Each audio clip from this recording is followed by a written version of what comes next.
Dr. Oriel Voss hadn't slept in 43 hours, but her hands remained steady as she traced the spectral patterns dancing across her terminal.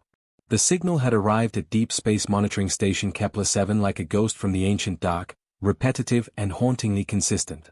3 pulses, followed by silence, followed by 3 more pulses.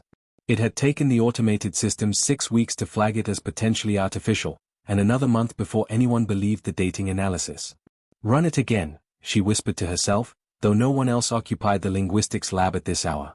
The quantum clock embedded in the signal's carrier wave didn't lie.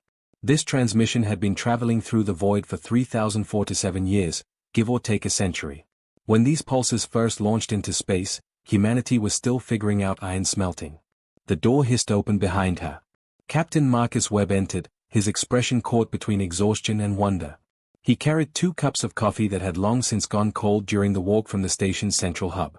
"Tell me you've got something," Marcus said, setting 1 cup beside her keyboard. "The council is breathing down my neck. They want to know if we're chasing shadows or something real."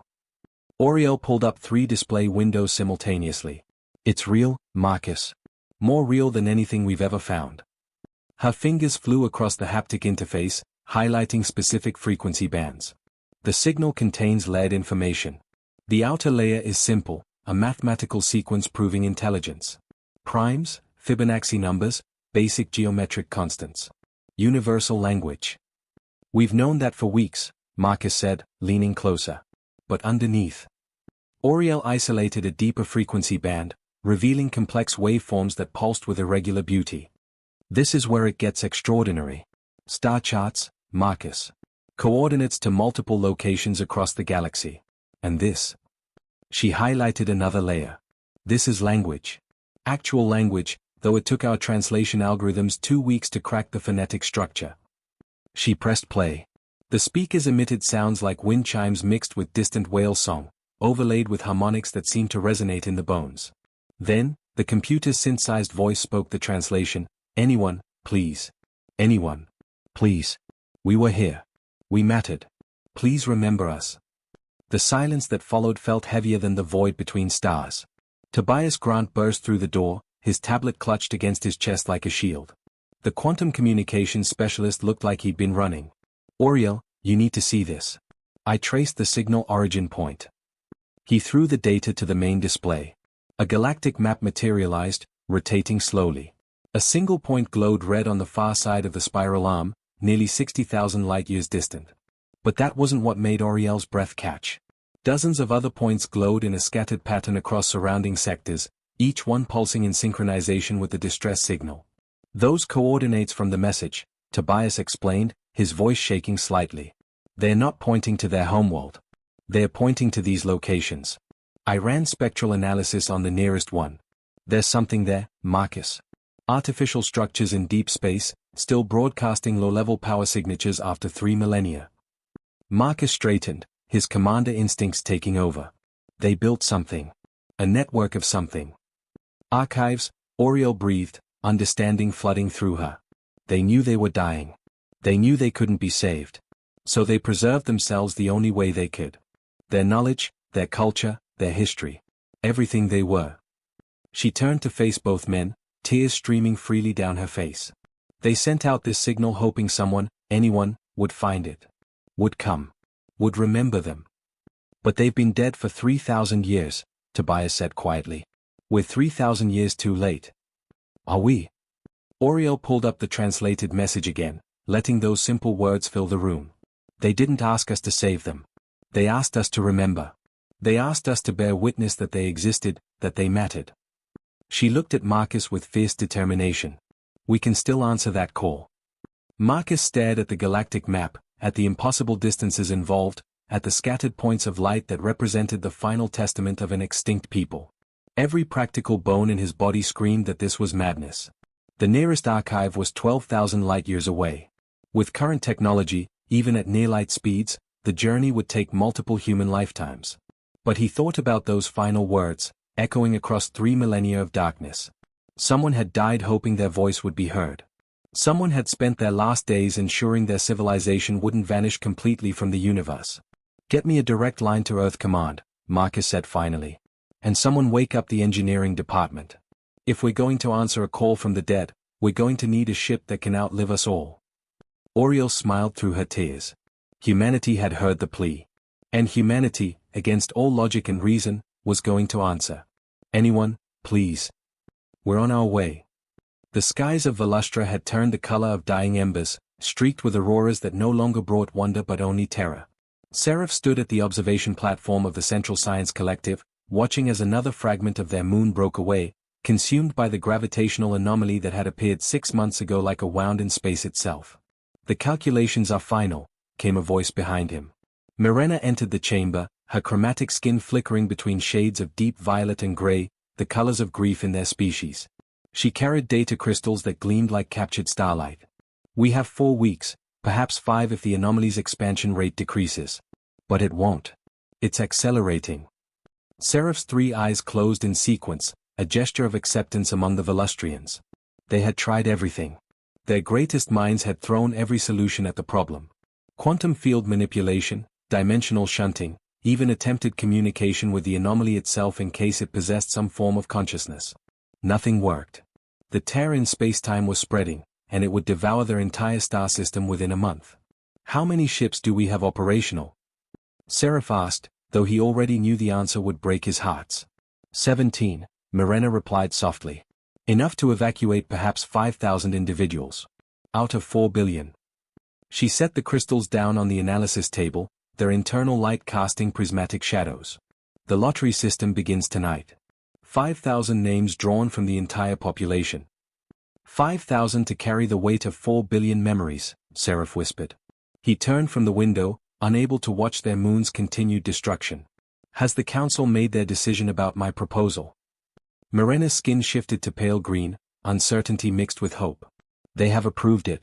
Full resources, every available engineer, all remaining power reserves. Daxon is already assembling teams at each archive site. She moved closer, her voice dropping. Seraph, they're calling it your legacy project, but we both know what that means. The evacuation ships launch in 3 weeks. The archive network requires 4 weeks minimum to complete. I know. Seraph picked up one of the crystals, feeling its familiar weight. Each one could store the complete knowledge of 100 scholars, the life memories of 1,000 citizens, the artistic works of entire generations. I was never planning to board an evacuation ship, Mirena. Her skin flashed bright red, alarm and protest. You can't. We need you. The evacuees will need scientific leadership. The evacuees need survivors who can rebuild somewhere new, Seraph countered gently. They need engineers, farmers, teachers, young people with futures ahead of them. I am old, Mirena. I have lived a full life in service of knowledge. Let me die in service of memory. Before she could respond, Daxon's holographic form materialized beside them. The chief engineer's projection flickered, evidence of the deteriorating power grid. Seraph, we have a problem. The archive sites at sectors 7 and 12 are experiencing gravitational interference from the anomaly's expansion. If we don't adjust their positions, they'll be pulled into the void before we finish construction. Show me, Seraph commanded, and the room transformed into a 3-dimensional map of their solar system. 8 points of light represented the archive stations they were constructing in stable orbits around outer planets and deep space positions. 2 of them pulsed red with warning indicators. Seraph studied the trajectories, his mind calculating possibilities with the speed that had made him the collective's lead scientist for 40 cycles. Move Sector 7 to the Lagrange point between the 4th and 5th planets. Sector 12 needs to be relocated entirely outside the system, near the heliopause. It will take more energy to reach, but it will survive. That puts it beyond our current transport range, Daxon warned. We'd need to launch the construction materials with our fastest remaining stellar probes. The teams couldn't oversee the build directly. Then we design it to build itself, Seraph said firmly. Automated assembly protocols. The probe arrives, deploys, constructs. We monitor remotely and pray to the old stars that our engineering holds true. Daxon's projection nodded slowly, his form rippling with respect. I'll begin the redesign immediately. But Seraph, we're still facing the fundamental problem. We can build these archives, fill them with everything we are and everything we've learned. We can even ensure they survive for millennia. But what good is a library with no readers? We don't have the resources to build a beacon powerful enough to reach beyond our local cluster. Seraph had wrestled with this exact question for weeks, losing sleep cycles to the impossible mathematics. They could preserve themselves, but they couldn't guarantee anyone would ever find the preservation. Their civilization would become a time capsule floating in the infinite dark, potentially undiscovered until the heat death of the universe. "We build the beacon anyway," Mirena said suddenly. Both males turned to her in surprise. Her skin had settled into a determined shade of amber. "We build it with everything we have left. Every last power cell, every remaining energy source. We don't build it to reach a specific destination. We build it to reach as far as physically possible, and we make it repeat forever." "Forever is a long time," Daxon said quietly. "Power systems decay. Components fail. Then we design for redundancy," Mirena continued, her voice growing stronger. "Multiple power sources, self-repairing systems, backup upon backup. And we keep the message simple. Simple enough that any technological species could decode it. Simple enough that it transcends language." Seraph felt something stir in his chest, the faint warmth of hope in the face of extinction. Mathematical sequences. Universal constants. And coordinates to the archives. "And a plea," Mirena added, accessing her own terminal. Text began flowing across the shared display, words in their language that she'd been composing in private. "Not for salvation. We're beyond that. But for remembrance. For someone, someday, to know that we existed. That we mattered. That we tried." The three of them stood in silence, reading the message that would become their species' final words to the universe. "Anyone, please. We were here. We mattered. Please remember us." Daxon's projection solidified, his resolve hardening into purpose. "I'll need every engineer who volunteers to stay behind. We'll work until the last possible moment." "You'll have them," Seraph promised. "There are many like me, Daxon. Many who would rather die ensuring our legacy than live knowing they abandoned it." Over the following weeks, Velustra transformed into a world of frantic purpose. The evacuation lottery concluded, and the chosen 5,000 began boarding the 17 ships with heavy hearts, leaving behind everyone they loved. Meanwhile, thousands of volunteers worked around the failing clock to complete the archive network. At each site, massive crystalline structures grew like flowers made of light and mathematics. Inside them, carefully organized in quantum-locked storage, rested the sum total of Velustrian existence. Scientific discoveries spanning 10,000 years. Artistic masterpieces from 1 billion creators. The recorded memories of citizens who volunteered their neural patterns to preservation. Historical records, cultural practices, musical compositions, philosophical treatises, even simple things like children's games and family recipes. Everything that made them who they were. Seraph worked without rest, jumping between archive sites via shuttle, overseeing construction, solving problems, encouraging exhausted teams. He watched the anomaly grow larger each day, watched it consume their outer worlds one by one, watched the night sky fill with fewer and fewer stars as the gravitational distortion bent light itself. On the final day, with the evacuation ships already launched and the anomaly hours from consuming the inner system, Seraph stood alone in the Central Science Collective's transmission room. The beacon was complete, powered by the combined output of every remaining energy source on the planet. It would drain everything in one massive burst, then sustain itself on stored reserves and solar collection for as long as physics allowed. His fingers trembled as he initiated the sequence. The message began broadcasting in all directions, a whisper that would grow louder as it traveled, carrying mathematical proof of intelligence and desperate coordinates to scattered archives. "Anyone, please," Seraph said aloud to the empty room, to the dying world, to the universe that had birthed his people and was now reclaiming them. "We were here."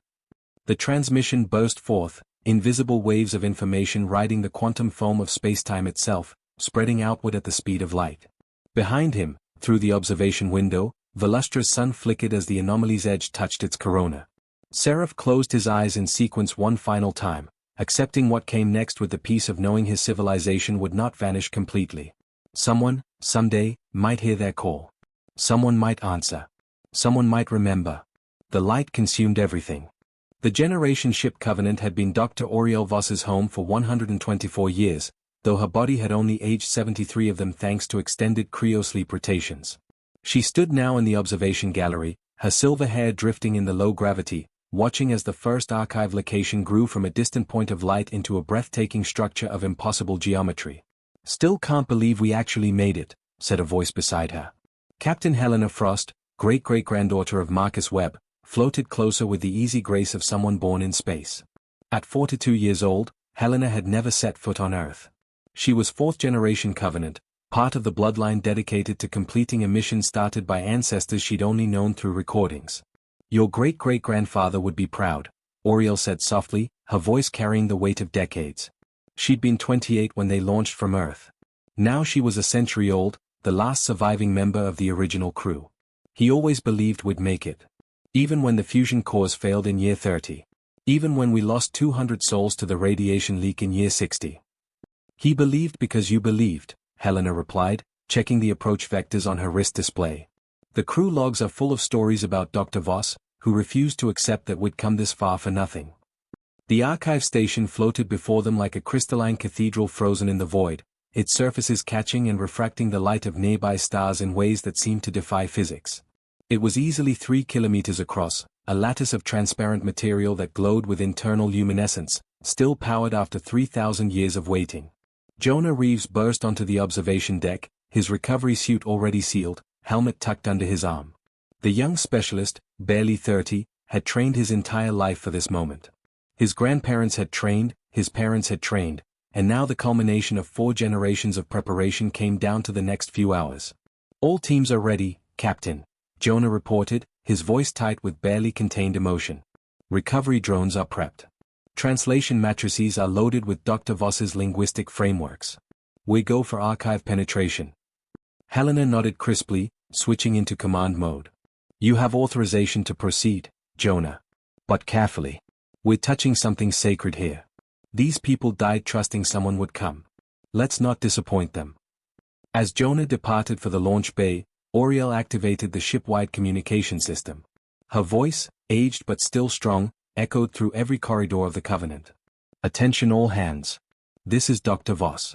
124 years ago, we left Earth orbit on what many called a fool's mission. We've traveled 12,000 light-years. We've lived entire lives in transit. Some of us were born here, grew up here, and will die here without ever knowing planetary soil beneath our feet. But today, we complete the first phase of our purpose. Today, we answer a call sent in desperation 3,000 years ago. Today, we tell the Velustrians that they were heard." Through the observation window, she watched as recovery shuttles detached from Covenant's hull like seeds from a dandelion, drifting toward the archive with careful precision. Jonah's shuttle took the lead, his voice coming through the communication channel. "Approaching archive entrance. Surface appears to be responsive to proximity. It's opening for us." Oriel's breath caught. The crystalline structure was indeed responding, sections of its lattice rearranging to create an entry passage. The Velustrians had designed this to be found, to be accessed, to be understood. Helena pulled up holographic displays showing feeds from Jonah's helmet camera. The interior of the archive was vast, a cathedral of light and preserved memory. Rows upon rows of data crystals floated in suspended magnetic fields, each one pulsing with soft internal luminescence. "Reading active power signatures," Jonah reported, his voice filled with awe. "The storage medium is still fully functional. They built this to last forever, and it actually might." Over the next hours, the recovery team worked with reverent care, interfacing their technology with systems designed by beings who had been dust for millennia. Oriel guided them through each step, her decades of studying the Velustrian language and technology finally bearing fruit. When the first data crystal successfully interfaced with their computers, the Covenant's main display filled with images that made the entire crew fall silent. A world of violet skies and silver oceans. Cities that grew like organic sculptures, blending nature and technology seamlessly. Velustrians themselves, graceful beings with chromatic skin and 3 eyes, living lives of art and science and simple family joy. They were beautiful, Helena whispered, watching a recording of Velustrian children playing a game that involved creating temporary light sculptures in the air. "They were people," Oriel corrected gently. "Just like us. Different forms, different worlds, but fundamentally the same. They loved, they learned, they hoped, they feared. And when the end came, they chose to be remembered rather than forgotten." Jonah's voice cut through the moment. "Dr. Voss, I found something. A specific crystal marked with what our translations indicate is a personal message. It's addressed to whoever finds this." "Play it," Oriel commanded, her heart's hammering despite a lifetime of maintaining scientific composure. The display shifted, and a holographic figure materialized. An elderly Velustrian, his skin flickering between shades of violet and gray, stood in what appeared to be an observation room. Behind him, through a window, a dying world was visible, its sky torn by gravitational chaos. "My name is Seraph," the recording began, the translation software rendering his words in standard human language. "If you are hearing this, then our hope was not in vain. Someone came. Someone listened. Someone cared enough to journey across the stars to find us." Oriel felt tears streaming down her weathered face, and she made no attempt to wipe them away. Seraph's recording continued, his three eyes meeting the camera with profound sadness and profound gratitude. "We do not know who you are or when you will arrive. Perhaps decades after our end, perhaps millennia. Perhaps you are nothing like us, your form unimaginable to our minds. But you came, and for that, I thank you on behalf of 4 billion souls who could not be saved." The hologram gestured to the archive around him. "Here you will find everything we were. Our sciences, our arts, our histories, our dreams. We give this freely to you, whoever you are. Learn from our discoveries. Enjoy our music. Read our stories. Know that we existed, that we mattered, that we contributed something to the universe's great tapestry." Seraph paused, his skin shifting to a shade of deep amber. "We faced our end with courage, but also with terrible sadness. Not for ourselves, for we had lived full lives, but for all the futures that would never come. All the discoveries never made, all the songs never sung, all the children never born. That is the true cost of extinction, infinite possibility reduced to nothing." His expression softened, became almost peaceful. "But you have given us something precious. You have given us continuity. Our ideas will live beyond us, shared with new minds we could never have imagined. Our art will inspire feelings in hearts that beat to different rhythms than ours. Our story will be told in languages we never heard. That is enough. That is more than enough." Seraph stepped closer to the recording device, his final words carrying across 3,000 years of darkness. "To whoever you are, thank you. Thank you for hearing our call.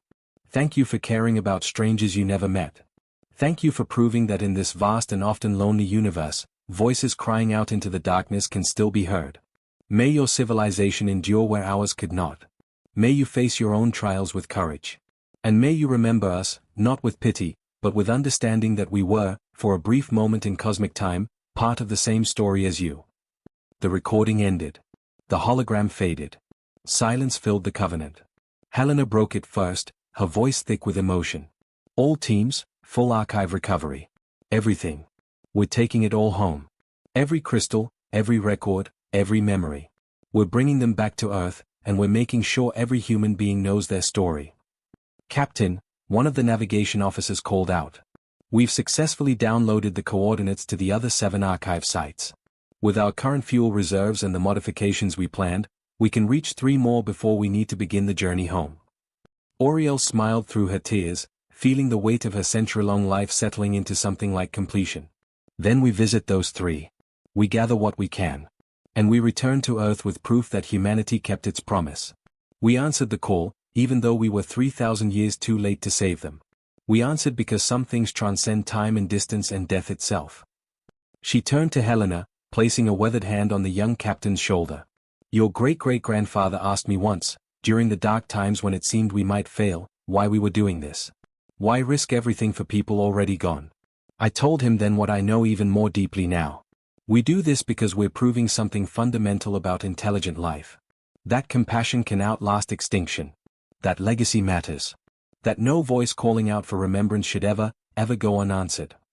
Helena clasped the old woman's hand, connecting 4 generations of determination in that single touch. "Then let's finish what they started. Let's bring the Velustrians home." The Covenant continued its mission, visiting 3 more archive sites over the following months, each one revealing new facets of Velustrian civilization. Music that made humans weep despite being composed for different auditory systems. Scientific discoveries that advanced human understanding by decades. Art that redefined beauty. Philosophy that challenged assumptions about consciousness and existence. By the time they began the long journey back to Earth, the Covenant carried within its databanks the entire legacy of our extinct people who had dared to hope someone would care. Oriel Voss died peacefully in her sleep 2 years into the return journey, at the age of 103. Her last words, recorded in her personal log, were simple: "We kept our promise, Seraph. You were heard. You are remembered. You mattered." When the Covenant finally returned to Earth orbit 149 years after departure, it was met by a fleet of vessels carrying billions of people eager to welcome home both the descendants of the original crew and the precious cargo they carried. The Velustrian archives were installed in a monument built specifically to honor them, a crystalline structure on Earth that echoed the design of their own archives, visible from space, a permanent testament to a civilization that refused to be forgotten. And on the monument's entrance, carved in both human languages and translated Velustrian script, were the words that had started everything. Anyone, please. We were here. We mattered. Below them, humanity's answer. We heard you. We came. We will remember forever. In the end, the Velustrians had been right. Their message had been heard. Their story had been told. And though they had vanished from the physical universe 3,000 years ago, they had achieved a form of immortality that transcended death itself. They lived on in the hearts and minds of another species, proof eternal that reaching out into the darkness, calling for connection, was never futile. Because somewhere in that vast and ancient universe, someone might always be listening. Someone might always care. Someone might always answer, "We're on our way."